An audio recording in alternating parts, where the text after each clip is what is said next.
Books research पेपरहरू नोट्सहरू prepare गर्न सक्नुहुन्छ, अडियो पोडकास्टहरू गर्न सक्नुहुन्छ। र यस्तै गरेर हामी एसेसमेन्ट र क्विज क्रिएसनमा चाहिँ म्याजिक स्कुल, क्विजिज होइन, अब school AI, so there are so many tools होइन। अब मैले त जस्ट यो केही बेसिक टुल्सहरू चाहिँ हामीले क्लासरुम एक्टिभिटिजमा चाहिँ युज गर्दाखेरि चाहिँ कुन एआईलाई कसरी युज गर्ने भन्ने कुरामा चाहिँ मैले यहाँ इलिस्ट्रेसन मात्रै गरेको हजुरहरूलाई। अब त्यसपछि अब यहाँनिर मैले फोटोलाई किन राखेको छु भन्दाखेरि अब एउटा यहाँ ओरिजिनल फोटो छ र एउटा चाहिँ तपाईँले चाहिँ एउटा सानो बच्चाको फोटो देख्नुहुन्छ है। अब यहाँ तपाईँले सिमिलरिटिजका कन्टेन्टहरू खोज्नुभयो भने पनि धेरै सिमिलरिटिजहरू पाउनुहुन्छ र केही न केही कुराहरू डिफ्रेन्सेस पनि पाउनुहुन्छ है। अब यो फोटोलाई मैले किन राखेँ भन्दा अहिले हामीले पनि इभन दो मैले पनि के गर्छु भन्दाखेरि कुनै पनि एआईका कन्टेन्टहरू बनाउनु पर्यो भने हामीले हाम्रो रियल इमेजहरू युज गर्छौँ है। अब त्यो रियल इमेज युज गर्दाखेरि अलिकति कहीँ न कहीँ हामीले के कुरो ख्याल गर्नुपर्छ भन्दा हाम्रो प्राइभेसीमा थोरै न थोरै कन्सर्न्सहरू आउँछ है। त्यो भएको भएर ठिक छ, हामीले हाम्रै इमेजेसहरू युज गर्ने हो भने हाम्रै इमेजेसको अवतारहरू क्रिएट गर्न मिल्छ है। यो चाहिँ जुनसुकै टुलबाट, जेमिनाईबाट गर्न चाहनुहुन्छ इमेज क्रिएसन गर्न सक्नुहुन्छ, च्याट जिपिटीबाट गर्न चाहनुहुन्छ इमेज क्रिएसन गर्नु सक्नुहुन्छ। सो हामीले जहिले पनि कुनै भिडियोजहरू कन्टेन्टहरू बनाउँदाखेरि हाम्रो रियल फेस भिजुअलाइजेसन भन्दा बेस्ट चाहिँ हामीले हाम्रो अवतार क्रिएट गरेको बेस्ट हुन्छ। जस्तै अब मैले यो फोटोबाट एउटा अवतार क्रिएट गरेँ जसमा चाहिँ एउटा सानो बच्चाको तपाईँको चाहिँ 6 to 7 इयर्स बेबीको चाहिँ मैले सेम ड्रेसअपमा चाहिँ मैले चाहिँ एउटा अवतार क्रिएट गरेँ। हामी यही अवतार युज गरेर फेरि हाम्रो कन्टेन्ट्सहरू क्रिएट गर्न सक्छौँ जसले हाम्रो प्राइभेसीलाई चाहिँ केही न केही मेन्टेन गर्छ। अब यहाँनिर अघिकै बच्चा युज गरेर मैले एउटा भिडियो पनि बनाएको छु।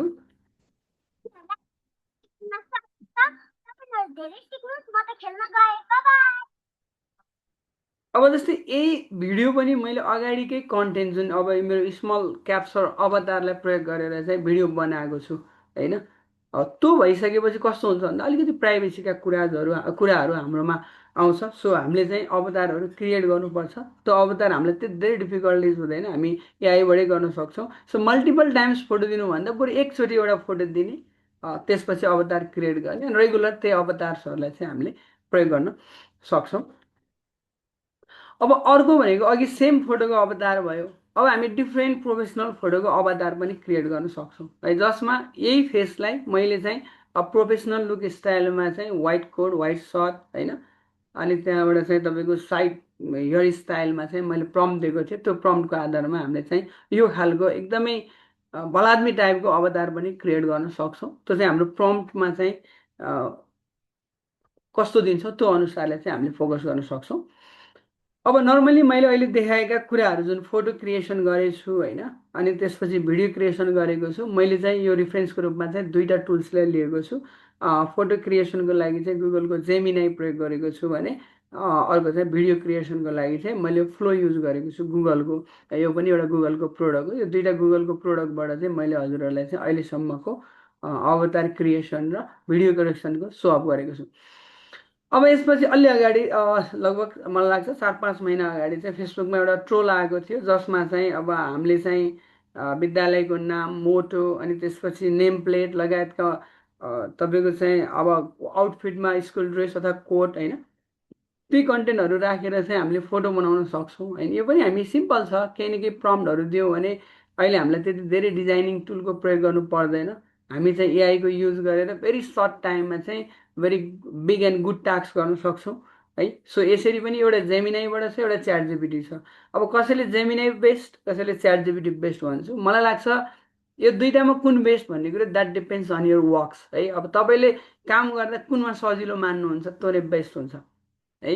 त्यो भएर कुनै काम गरेर तपाईँलाई जेमिनाई बेस्ट लाग्छ होइन, कुनै काम गरेर तपाईँलाई च्याट जिपिटी बेस्ट लाग्छ। अब यो दुइटाको पिक्चर कन्टेन्ट हेर्दाखेरि सेम प्रम्प्टले बनाउँदाखेरि चाहिँ अब यहीँनिर हजुरले देख्न सक्नुहुन्छ कुन चाहिँ बेस्ट हुन्छ भिजुअलाइजेसन र ग्राफिक्स कन्टेन्टमा है। यो मैले बनाउँदा यस्तो आयो, हजुरले बनाउँदा अर्को आउन सक्छ होइन, किनकि जेनेरेटिभ एआई हो।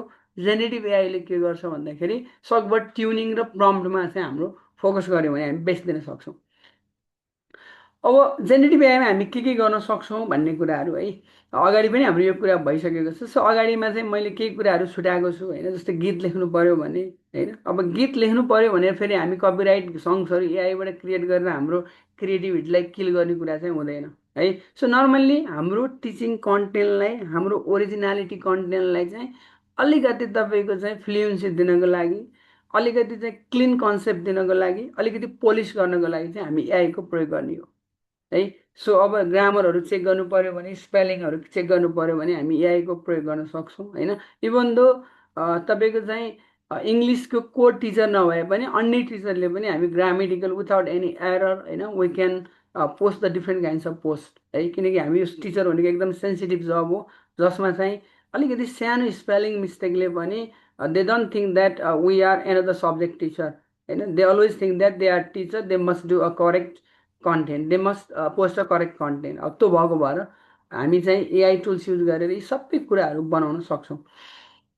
अब एआईमा सबैभन्दा मेन थिङ भनेको के हो भन्दाखेरि प्रम्प्ट हो है। अब प्रम्प्ट भनेको जस्तो केही पनि होइन, नर्मल्ली तपाईँले प्रम्प्ट भन्दाखेरि नयाँ वर्ड लाग्न सक्छ होइन। तपाईँले केही कुराहरू सोध्नुहुन्छ भने, केही कुराहरू कमान्ड दिनुहुन्छ भने, केही इन्स्ट्रक्सन दिनुहुन्छ भने त्यो प्रम्प्ट हो है। अब एआईलाई तपाईँले केही कुरा सम्बन्धी केही इन्स्ट्रक्सनहरू, सेट अफ इन्स्ट्रक्सन दिनुहुन्छ भने प्रम्प्ट हो है।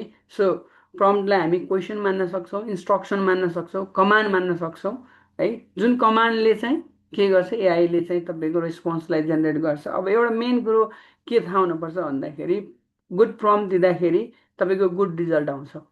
त्यो भएर गुड प्रम्प्टको लागि चाहिँ 5वटा कुरोमा एकदम ख्याल गर्नुपर्छ: गोल, कन्टेक्स्ट, डिटेल्स, स्टाइल र आउटपुट। अब मेन गोल भनेको के हो भन्ने कुरो कि अब जस्तै मैले यहीँनिर एउटा तपाईँहरूलाई एउटा नर्मल्ली देखाएको छु। अब गोल भनेको जस्तो वाट यु वान्ट, कि तपाईँले के चाहनुहुन्छ, स्पेसिफिक अब्जेक्टिभ के हो, मेन आउटकम के हो, हजुरले तपाईँले के बनाउँदै हुनुहुन्छ होइन, त्यो कुरो तपाईँको गोल हो।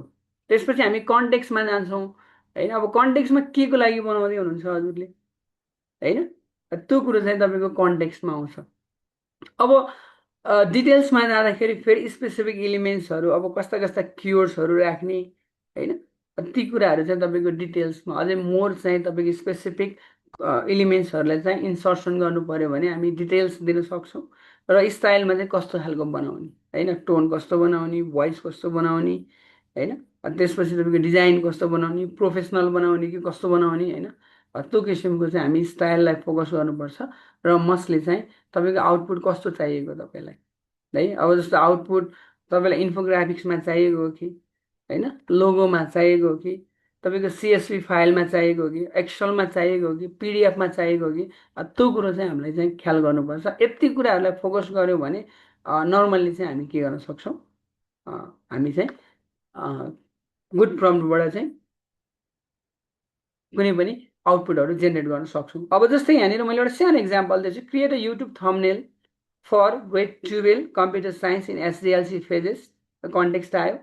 Include unit 6 modern tech icons, blue theme, bold text, यो चाहिँ तपाईँको चाहिँ नर्मल्ली चाहिँ डिटेल्समा आयो होइन। Style professional.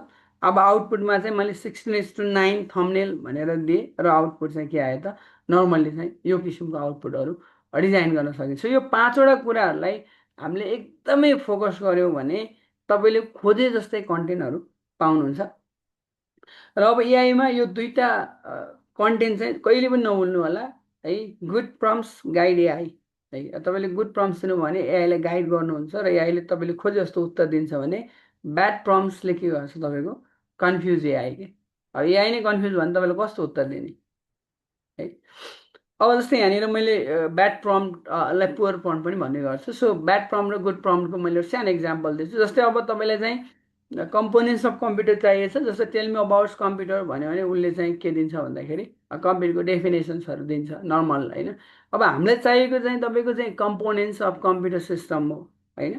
त्यो भएको भएर मेनली चाहिँ तपाईँले चाहिँ कुनै पनि प्रम्प्टहरू दिँदाखेरि तपाईँलाई के चाहिएको, लेभल के हो होइन, कस्तो ल्याङ्ग्वेजहरू चाहिएको, स्टाइल कस्तो, टोन कस्तो र आउटपुट के चाहिएको भन्ने किसिमले चाहिँ हामीले फोकस गऱ्यौँ भने हामी चाहिँ एकदमै हामीले खोजे जस्तै उत्तरहरू पाउन सक्छौँ है। जस्तै यहाँ 2टा कम्पेरिजन देख्न सक्नुहुन्छ, एउटा र अर्कोमा हेर्दा हामीले चाहिँ कम्पोनेन्ट्स खोजेका हौँ होइन। सो यो किसिमका चाहिँ हामी आउटपुटहरू डिस्प्ले गर्न सक्छौँ when you works with a good prompt. अब नेक्स्टमा चाहिँ गुड प्रम्प्ट कस्तो पनि हुन्छ भन्दाखेरि फेरि गुड प्रम्प्ट सधैँ मैले लेखे जस्तो हुन्छ भन्ने हुँदैन फेरि है, द्याट डिपेन्ड्स। अब जस्तै हेर्नुहोस्, अब लेसन प्लान बनाउँदाखेरि अब create a detail 45 minute lesson plan है। एउटा चाहिँ टाइम स्पेसिफिकेसन गर्नु पऱ्यो, ग्रेड 11 स्टुडेन्ट्स होइन। अब लेभल छुट्याउनु पऱ्यो, तपाईँको टपिक्स दिनु पऱ्यो।